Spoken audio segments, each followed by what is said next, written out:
So when I told my friend that I am recording this new episode and I have this gentleman with me, and when I took his name, all I got back a response was, "Oh, I love that gentleman absolutely. Like, his the work that he does and what he's been doing, it's really phenomenal." And I got best wishes. So on that note, I'm going to welcome all of you to the Totally Indian Football Show with me, your host Saju, and same as the same energy that my friend showed. I think I'm ecstatic to welcome Mr. Tom Byer on the podcast. Thank you so much, Mr. Byer, for joining and taking time.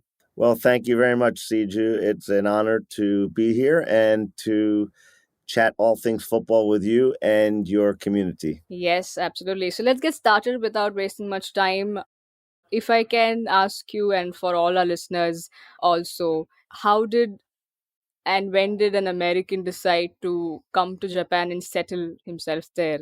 When did that happen? Sure, I've been in Japan for many years. I came during the 1980s.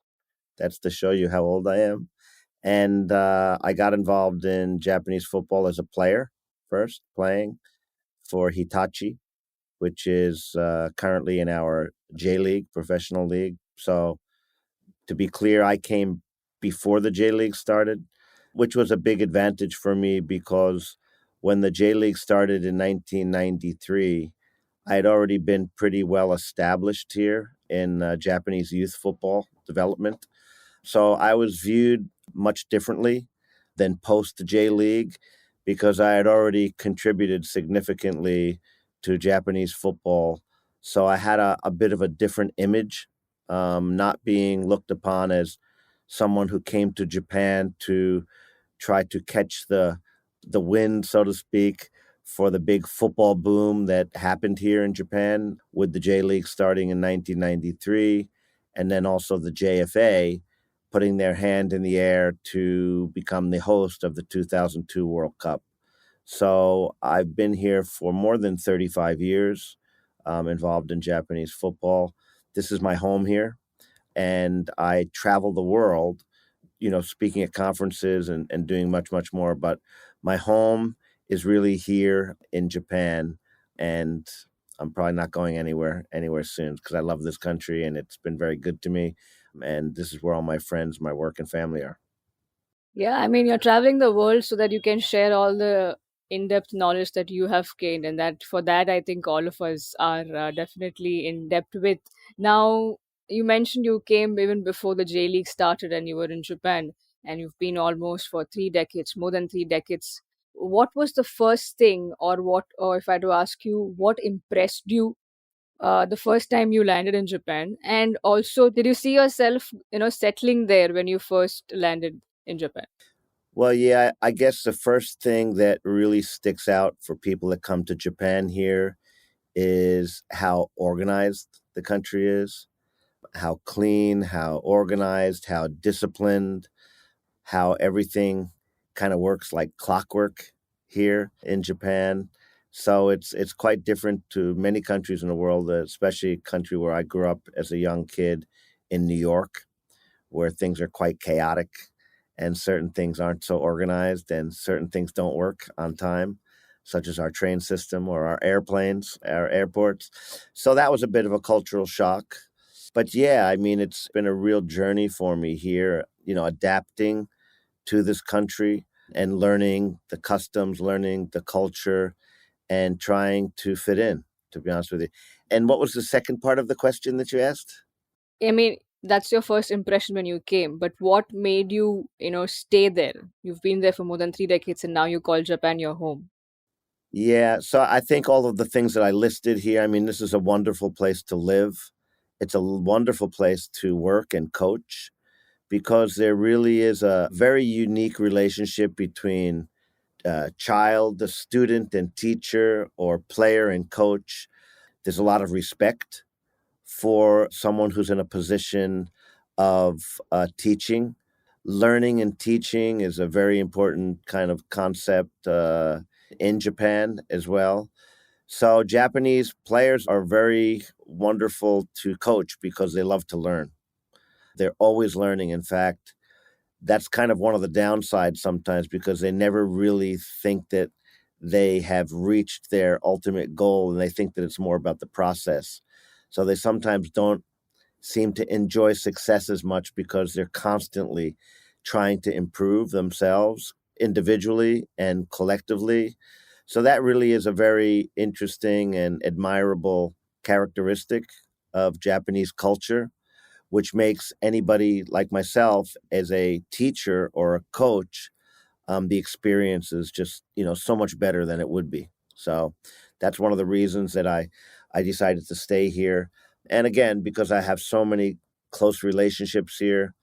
People can't hardly believe it, but whenever the Japan national team is very dear to my heart because I've got players that I've worked with to play on the team. I've got coaches that I've worked with that coach the team. I've got close friends of mine who are top administrators at both the JFA and the J League. So I have a very personal connection to Japanese football, even much more so than my homeland country, which is America. So people are always kind of surprised at my loyalty and my love for when I watch the Japan national team play, and regardless what age group or whether it's the men or the women. Yeah, I mean, you mentioned, I think there's something that I take away from all the points that you've listed out. And I think it's also a talking point for everyone to see, which is the culture that Japan has, right? Whether it's regards to the respect that they have and what they carry as individuals. And I think that translates very much into their workplaces with regards to whatever the workplace is. And I think that's what we also see on a football field, the way they are. I think also at the recently concluded World Cup, what we also saw and the talking point was how even the fans on the stands were very courteous enough to clean the place before they left. And also the Japanese team, when they left the dressing room, how they were prim and proper over there as well. So I think these small aspects, I think, are the most basic ones that they carry with themselves as individuals, and then that is translated. So how much do you see that as a key factor for all that's happening with Japan or the football there? Yeah, I think it's those are good comments that you made. I think what people should understand that there's a very consistent way of doing things here in Japan, regardless if you are selected to play on an under 12 national select team, which I was honored to be the coach of for more than a decade here in Japan. And then you can see that the way that things are approached and organized at those youngest ages are very similar to what happens at the national team level at a World Cup tournament as well. So there is a culture that's extremely strong. There's certain ways that you accept this is the way that Japan does things. Sometimes being a Westerner, you don't always kind of agree or understand why certain things are done, but that's where you have to be clever enough and kind of adapt to their culture instead of trying to force another culture or another way of doing something because that's the way that you grew up doing it. So I think that what the Japanese culture has and the way that they approach and they facilitate the game here works for them. And again, every World Cup, if we're using the World Cup as a yardstick, which many do, we can see that Japan is definitely improving. They're getting better. The players are getting better individually. The team as a collective team is doing better as well. So I'm very optimistic and very proud to really say that I think that Japanese football is in a very good state of being right now. And considering that it's one of the powerhouses in the Asian side of football, and soon to be, I mean, the work is in progress of also becoming one of the top in the globe as well. So, being from India and you've also visited India, you've been in touch with folks here, and you've been talking to coaches or players alike.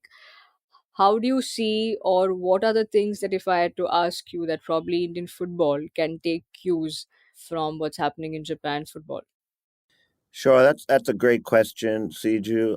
We have many study groups that come here to Japan to try to observe and learn and bring back to their home countries what they see. I'm not so convinced that Japan's model is exportable because at least the entire program, there are some pieces that I'll talk about, but I'm a big believer in culture. And Japan has a culture such as India has their own culture or America has their own culture. Every country has a culture. And some are more or less conducive to developing football players or sports players in general. And I'll give you an example. In Japan here, the kids tend to overtrain. They practice too much here. And so culture accepts, Japanese families, moms and dads, accept the fact that their young 7, 8 year old child is going to train playing football 4 or 5 times a week, almost the entire weekend, very long training sessions, sometimes 2, 3, 4 hours per session, coming home very late at night, not being able to sit down together with the family and have a dinner because everybody, if you have multiple kids like I do, I have 2 boys, 14 and 16, they come home at completely different times because of their football training. But I think the one characteristic that India could copy is to focus primarily on technical skill development. And that's really the same message I have no matter where I go or no matter where I speak or have interviews or teach, is basically if you don't get the technical component correct early, then there's many problems that become problems in football development. So if you look at the countries that develop the best players in the world, they win what I call the battle at the entry level. That's before a child ever crosses over the line into organized play. So if you understand that, you're talking about getting a child to play with a ball, getting a child to fall in love with a ball from a very young age. And how young, you might say? Well, as young as whenever they're ready. 2 years of age, 3, 4, 5. And those are very crucial years of development, not just for football, but for brain development as well. So those countries like the Brazils, the Argentinas, Spain, France, all the countries that do well traditionally in World Cup tournaments, they win that battle at the entry level because their country's culture is conducive to developing player because their culture of development starts much earlier than everybody else's. The rest of the world, many of the countries that aren't footballing cultures, they believe that the battle and the resources and the energy should go at the top end, at the elite side. And they believe that they're going to close that gap between the best and the least developed by focusing on elite player development. But the reality is they very rarely do. And most of the countries in the world, they can't really, their players can't benefit from all of these elite structures that are being put together because technically they're just too poor. So there's a big, big difference between technical skill development and learning that versus actually coaching as a team for a collective result of winning, losing. So many coaches inherit players, and more often than not, those players are not good enough technically.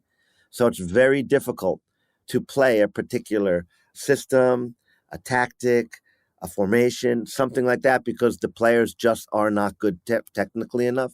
So there is a limit to what a coach can do. And I think a lot of countries don't understand that. They don't understand that the golden age for learning technical skill development is much, much earlier than the football world supposed.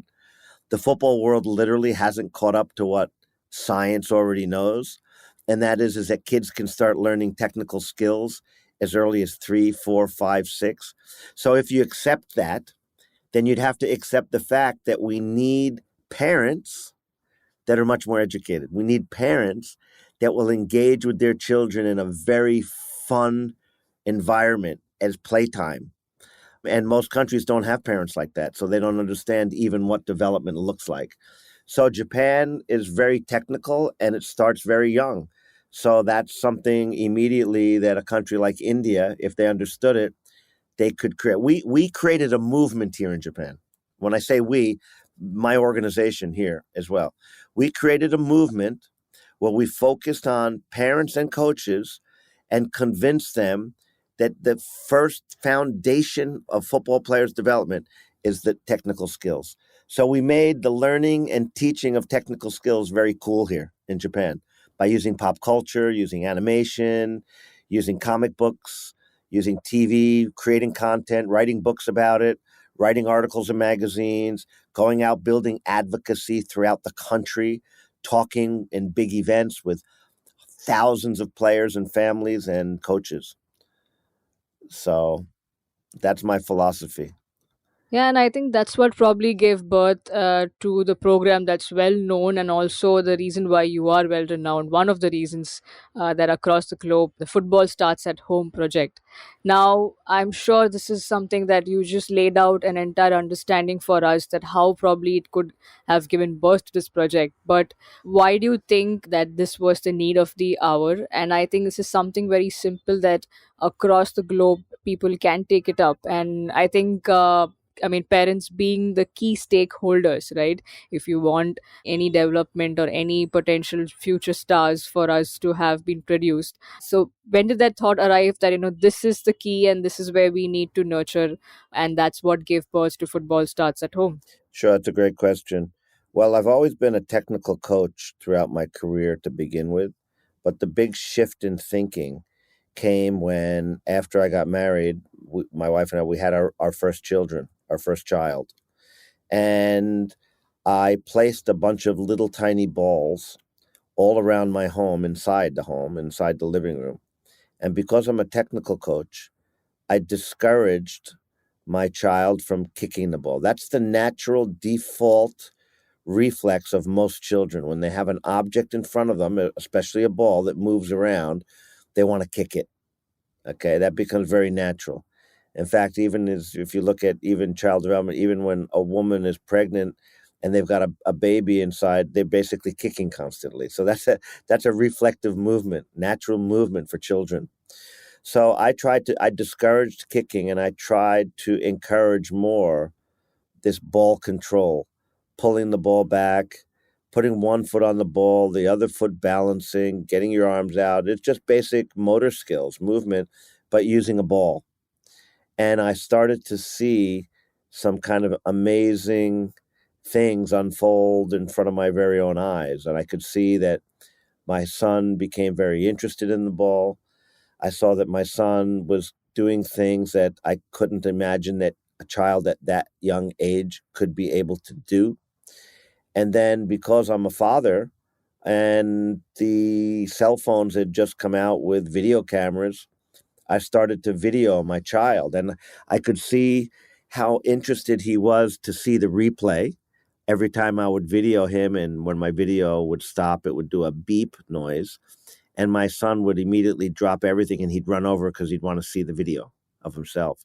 So that became a bit of the methodology as well of basically, you know, copying, videoing my kids and keeping kind of a record of their improvement and really just kind of, documenting the journey of my kids. And then I wound up doing that with a second son. So I started to realize from a very, very young age that kids could actually master a ball with the right foot, left foot, right foot, and instead of just constantly kicking, they really kind of fell in love with just holding on the ball, protecting the ball, manipulating the ball, pulling it back, just constantly touching it.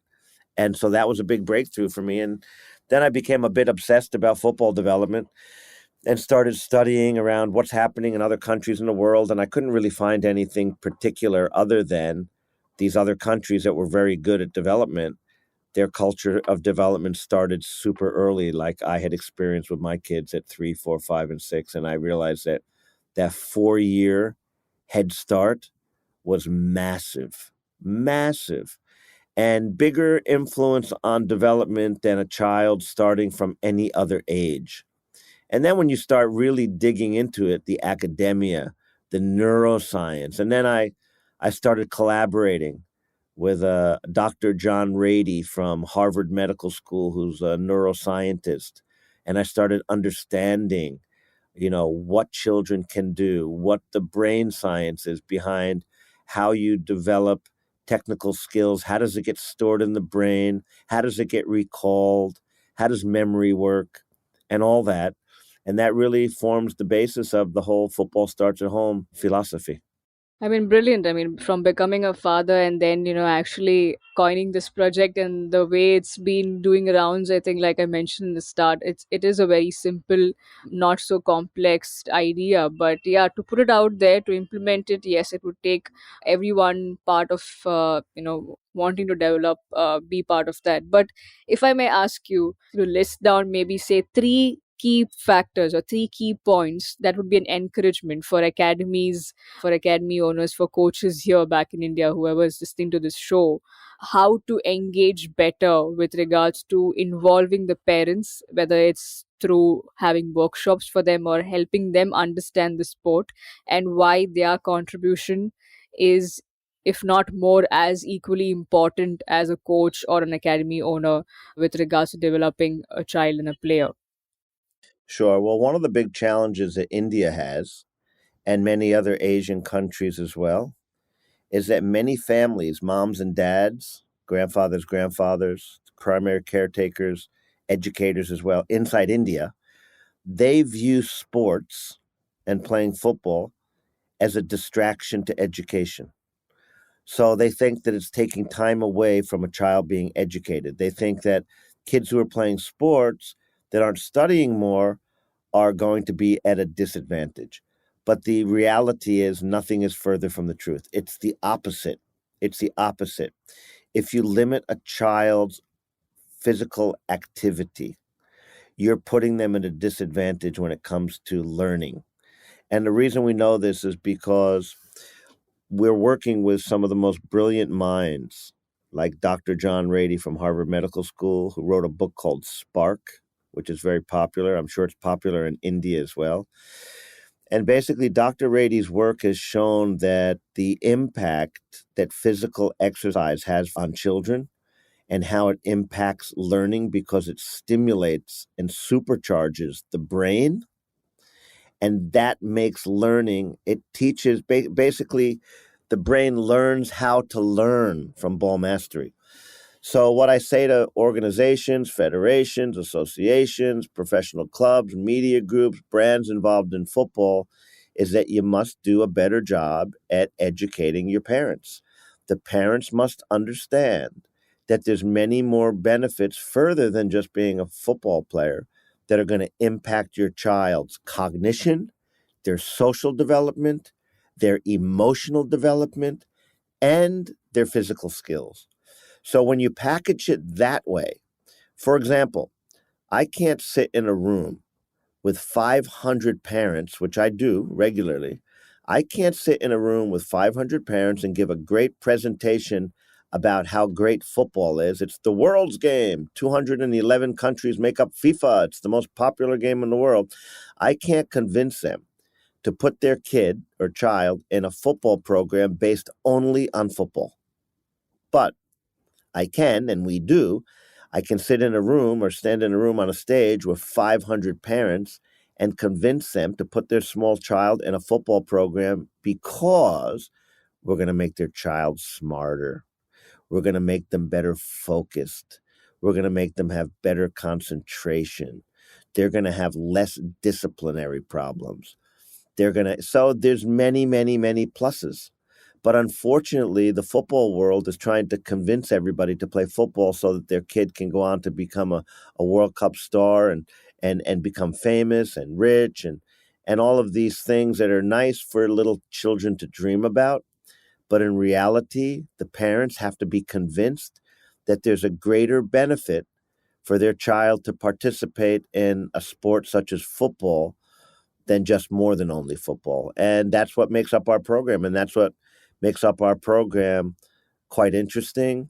People want to follow it, they want to become part of the movement of it because we're much greater than a football program. And so that's my biggest advice that I would say to anybody listening in India that's concerned about football development. Well, with the wealth of knowledge that you bring forth, Tom, I know I am very sure that I can sit with you for hours and we can go on and on. But I have to conclude at some point because I want to bring you back more often on the show and discuss about a variety of things. So, to conclude, I would ask you the success that we've been seeing, and it's a long term vision that Japan has laid out for whatever that they're doing. But as someone so closely working from there, what is the next step going ahead, and what can, the this side of the Asian countries, this side of the part that we come from in India, can see and expect for all of us who's watching closely the J League or that's happening in Japan? What can you share with us at this point, that what's next for Japanese football? Yeah, I think that, Japanese football will continue to improve. The big difference of this World Cup was that we had young players that have normally grown up, usually in Japan, the young players playing here domestically in the J League, they used to watch on television the big stars playing in Europe. But now, fast forward, now today's generation of young 22, 23-year-old Japanese players, they're not watching those players play on TV from Japan. They're actually playing alongside of them every week. They're playing inside in the Premier League, in the Bundesliga, in the French league, in the Italian league, in the Spanish league. They're playing alongside them and against them in the Champions League.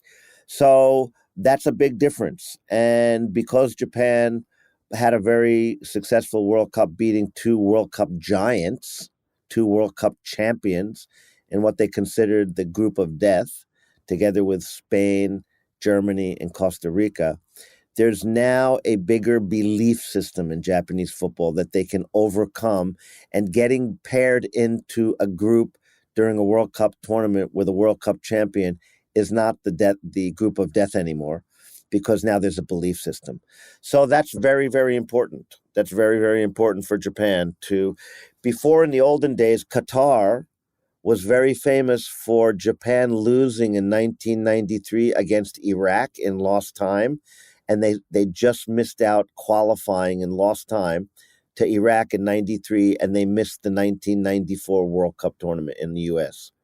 So now, when we mention anything going forward about Qatar, the memory will be that we beat Spain, we beat Germany, we went to the final 16, we only lost on penalties. So that's a very big, and that's experience that you can't buy anywhere.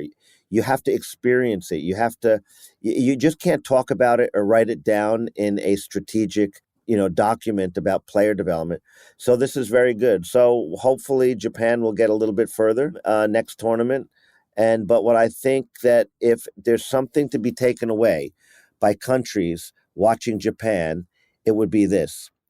Japan is a very long-term strategic thinker. It's a marathon. It's not a sprint. And there is absolutely no shortcut to developing top players. There's no shortcut. You have to get it right. And it all starts at the entry level, and ensuring that you have an army of little boys and girls that are skilled at ball mastery, because being skilled at ball mastery is probably 75, if not 80%, of what makes up successful players when it comes to player development at the younger years. So that's what I would take away from it. But any country in the world could do a similar type of development scheme. So that's what I would say. Focus on technical skill development. And many of the problems that usually arise will cease to become problems because you have such good technical players. So that is in closing, that's my advice to anybody listening. Right. I think when you mentioned the list of the players, that I know that you mentioned a very pertinent point. And while I was doing my research for this episode, I also, yes, I did come across the number of players that are playing across the globe, the Japanese players. And you mentioned really good, interesting point that once upon a time they were watching the others play, but now they are playing. But I would also add to that, saying that it's not just the players, but also the coaching staff and the technical side of things, that folks in Japan are traveling. Like, we have one, if not many, that I know of now. But in Mumbai City FC, the ISL team, there is Hiroshi, who is part of the coaching staff. So I think it's not just the players that you guys are developing, and that's, it's kudos that what's happening in Japan. And yes, if it's even if the smaller bits, even if it's not a copy paste model, but if there's something that we can take away, I think we must definitely keep our eyes and ears open of what's happening in Japanese football. Tom Byer, thank you so much. Like I mentioned, I can sit with you for hours, but I want you to come back on the show. And I think we haven't touched upon the coach education side of things or even gone in detail about player development. So I think we'll definitely have you back on. And thank you so much for doing this, for taking time and coming on to our show. Thank you very much. I enjoyed it. Yeah, to all our lovely listeners, like I said, I mean, you have to stay glued on to know what's more coming up more. Tom Byer was on our show, and there'll be several other personalities as well. We'll try and get him again on the show too. And thank you so much for all the love and appreciation that you guys have been showering. Do continue the support. We are available on all the audio platforms. Yes, you may see some snippets on our YouTube channel, but for the entirety of the episode, you still have to listen to us on your preferred audio platforms. This is me, Siju, signing off on the Totally Indian Football Show. Thank you very much.